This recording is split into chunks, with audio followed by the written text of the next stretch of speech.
नमस्कार दोस्तों, आज हम मालवा डायरी में बात करेंगे महेश्वर के इतिहास के बारे में। महेश्वर मध्य प्रदेश में नर्मदा के किनारे पर स्थित है और इसका इतिहास उतना ही पुराना है जितना मानव विकास का इतिहास है। यहाँ पर हमें पाषाण काल से होते हुए ताम्र पाषाण काल, लोह युग, रामायण काल, महाभारत काल, प्राचीन काल, मध्य युग तथा आधुनिक युग तक के इतिहास के प्रमाण मिलते हैं। महेश्वर से कुछ किलोमीटर की दूरी पर दुर्खाड़ी नाला नामक स्थान है, जहां पर पाषाण युग के औजार खुदाई के दौरान प्राप्त हुए हैं।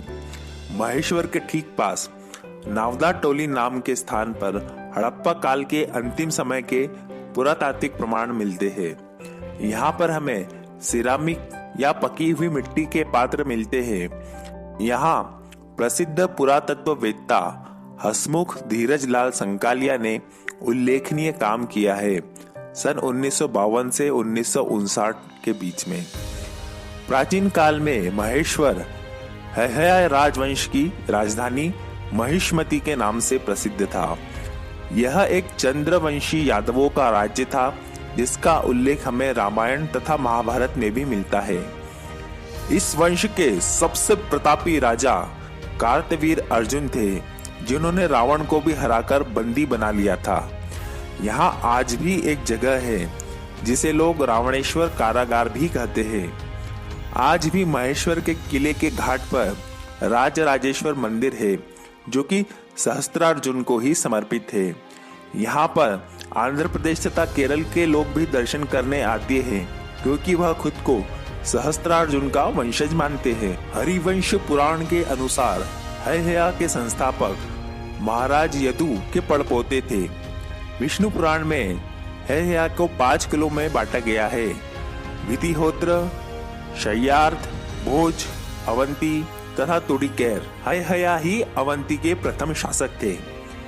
माहिष्मती की स्थापना राजा माहिष्मत ने की थी। एक अन्य प्रमाण के मुताबिक इसकी स्थापना राजा मुचुकुंदा ने की थी, जो कि इक्ष्वाकु वंश के थे। सहस्त्रार्जुन की कहानी भगवान परशुराम से जुड़ी है, जिनका जन्म यहाँ से 54 किलोमीटर दूर जानापाव कुटी में हुआ था। भगवान परशुराम ने ही सहस्त्रार्जुन का वध किया था।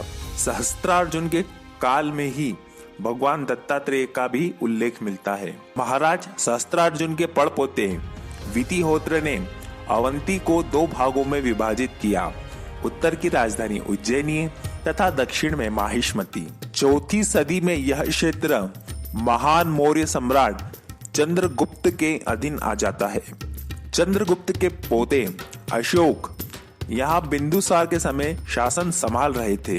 अशोक के पुत्रों ने यहीं से बौद्ध धर्म का प्रचार प्रसार शुरू किया था, जिसके बाद यह क्षेत्र गुप्त साम्राज्य के अंतर्गत आ गया। 6वीं से 7वीं शताब्दी तक माहिष्मती पर कालचुरी राजवंश का राज रहा, परमार राजवंश का राज रहा, जिन्होंने यहाँ पर कई सुंदर मंदिरों का निर्माण किया, जैसे केशव मंदिर महेश्वर का तथा खरगोन के ऊन नामक स्थान पर, जहाँ राजा भल्लाल देव ने भल्लालेश्वर मंदिर के साथ कई मंदिरों का निर्माण किया, जिस कारण उनको निमाड़ का खजुराहो भी कहते हैं। परमार राजाओं ने ज्यादा ध्यान मालवा के धार तथा उज्जैन में दिया। इस कारण निमाड़ क्षेत्र यानी माहिष्मती या महेश्वर का विकास नहीं हो पाया।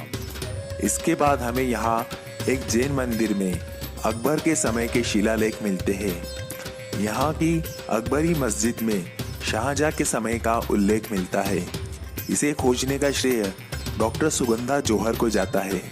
महेश्वर पर आप उनकी किताब अहिल्याबाई महेश्वर भी पढ़ सकते हैं। इसके बाद महेश्वर का इतिहास सीधे हमें इसके स्वर्ण युग यानी 18वीं शताब्दी में ले जाता है, जब यहाँ मराठों का साम्राज्य स्थापित हो गया था। बाजीराव पेशवा के नेतृत्व में होलकर, पवार तथा सिंधिया महाराष्ट्र के उत्तर में मालवा तथा बुंदेलखंड को जीत लेते हैं, जिसमें से मालवा का सूबेदार मल्हार राव होलकर को बनाया जाता है। मल्हार राव होलकर इंदौर में अपना शासन स्थापित करते हैं। 1747 में वह इंदौर में राजवाड़े का निर्माण कार्य शुरू करते हैं। मल्हार राव होलकर के पुत्र खंडेराव कुम्हेर के युद्ध में मारे जाते हैं। इनके पश्चात इनकी पुत्र वधु पुण्य श्लोक मां साहेब अहिल्याबाई होलकर शासन की बागडोर अपने हाथ में लेती है। अहिल्याबाई अपनी राजधानी सुरक्षा की दृष्टि से ज्यादा महत्वपूर्ण महेश्वर ले जाती है। मां साहब अहिल्याबाई महेश्वर के किले का निर्माण करवाती है। खेती तथा अन्य कार्यों के लिए गुजरात से पाटीदारों को लाकर यहाँ पर बसाया, जो कि आज एक संपन्न समाज है। मातोश्री अहिल्याबाई ने महिलाओं के विकास के लिए बुनकरों को बुलवाकर महेश्वरी साड़ी का निर्माण कार्य शुरू करवाया, जिसे आज जीआई टैग हासिल है। तो श्री अहिल्या देवी ने कई सारे मंदिरों का निर्माण करवाया, जिसमें पुराने जीर्ण शीर्ण हो चुके मंदिरों का पुनर्निर्माण भी शामिल था। अहिल्या देवी ने ही काशी विश्वनाथ मंदिर, जिसे 1696 में औरंगजेब ने तोड़कर ज्ञानवापी मस्जिद का निर्माण कर दिया था, उसका पुनर्निर्माण भी अहिल्याबाई होलकर ने ही करवाया। बनारस के घाट का पुनर्निर्माण भी अहिल्याबाई ने ही करवाया था। देखा जाए तो अहिल्याबाई होलकर जी ने संपूर्ण भारत में पूर्व से लेकर पश्चिम, उत्तर से लेकर दक्षिण में सुंदर सुंदर घाट, धर्मशालाओं तथा मंदिरों का निर्माण करवाया है। मातोश्री अहिल्याबाई होलकर एक कुशल राजनीतिज्ञ थी। जब इनके पुत्र मालेराव की मृत्यु हो जाती है तथा इसके बाद इनकी पुत्री के पुत्र की भी मृत्यु हो जाती है, तब राघोबा पेशवा, जो कि पुणे से शासन चलाते थे, उन्होंने इस मौके का फायदा उठाना चाहा और अहिल्याबाई की संपत्ति पर अधिकार करने के लिए सेना भेजना चाही। तब मातोश्री अहिल्याबाई ने उनसे लड़ने के लिए महिलाओं की एक सेना बनाई तथा अन्य मराठा शासकों को भी विश्वास में लिया तथा राघोबा को एक चिट्ठी लिखी, जिसमें लिखा कि अगर मैं आपसे हार गई तो एक औरत को हराकर आपका कोई नाम नहीं होगा, परंतु यदि आप मुझसे हार गए तो आपकी बहुत बदनामी होगी। इस तरह उन्होंने बिना युद्ध लड़े ही अपना राज्य बचा लिया। अहिल्याबाई ने ही अपनी पुत्री मुक्ताबाई की छतरी बनवाई। ऐसा इतिहास में पहली बार हुआ कि किसी महिला के सम्मान में छतरी बनी हो।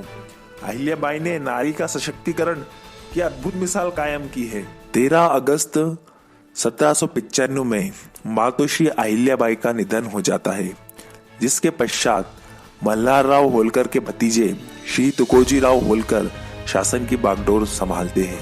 तुकोजीराव होलकर ने लाहौर, अटक, पेशावर तक मराठा साम्राज्य की सेनाओं का नेतृत्व किया तथा वहां पे मराठा साम्राज्य के झंडे गाड़ कर आए।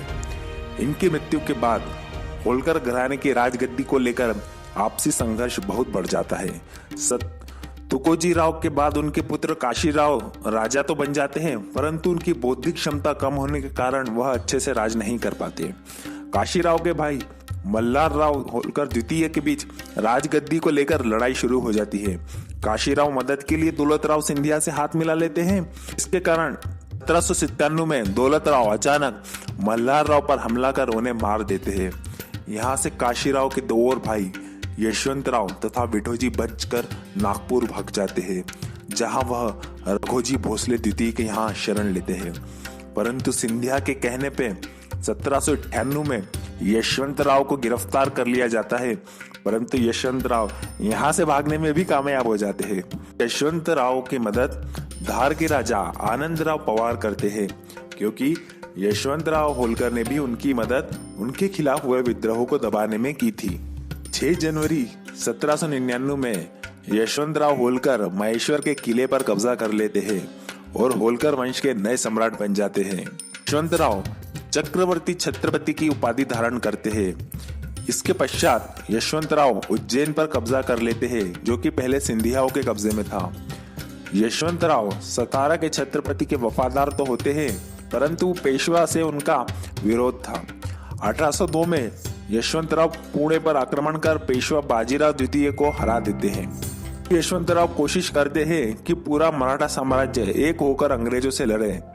पूर्व में हुए धोखे के कारण यशवंतराव मराठा खेमे से बाहर हो जाते हैं तथा वह अन्य राजाओं को भी पत्र लिखते हैं कि आओ अंग्रेजों को हम सदा के लिए भारत से बाहर उखाड़ फेंके, परंतु कोई भी राजा उनके पास नहीं आता, क्योंकि राजा पहले से ही अंग्रेजों से संधि कर लिए होते हैं। इसके बाद यशवंतराव अंग्रेजों से खुद ही युद्ध लड़ने का निश्चय करते हैं। यशवंतराव ने अंग्रेजों को कच्छ के युद्ध में हरा दिया तथा दिल्ली के सुल्तान शाह आलम द्वितीय को अंग्रेजों के कब्जे से छुड़ाने के लिए आक्रमण करते हैं, जिसके कारण शाह आलम उन्हें महाराजाधिराज राजराजेश्वर आलीजा बहादुर की उपाधि देते हैं। अंततः अंग्रेज हार मान लेते हैं तथा यशवंतराव को उनके राज्य का एकाधिकारी मान लेते हैं। यशवंतराव 1,00,000 सैनिकों की सेना के साथ कलकत्ता पर आक्रमण कर अंग्रेजों को बाहर फेंकने की योजना बना लेते हैं, परंतु 27 अक्टूबर 1811 में